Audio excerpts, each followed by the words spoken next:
Do you remember Dr. Wilderman playing the ukulele at welcome convocation? How about all the welcome week activities, such as Dirty Bingo or all the tent parties? What about being told about the degree audit, or where to find it? You might remember the first two, but if you're like me, you probably found out about the degree audit or DARS form well after orientation and after you probably could have used it. Why don't we remember this information? Perhaps, to be frank, orientation just wasn't that engaging. The first experience many students have with the university is through the orientation program. That is why it is so important that these orientation programs are effective. This is what our research is all about. There are a couple different types of orientation programs. Some studies have looked at outdoor education, others have looked at small focus groups, some have even looked at simple icebreaker activities.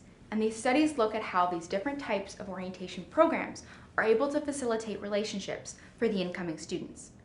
Our research is examining how a multi-activity orientation program for the Department of Kinesiology might be effective at creating these valuable relationships.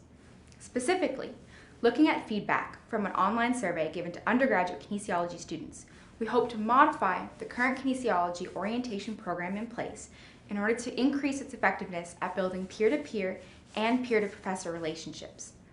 Previous research has shown that there is a positive correlation between a student's relationships and their academic performance.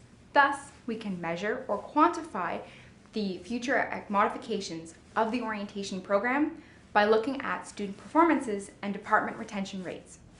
So far, we've uncovered some very interesting results.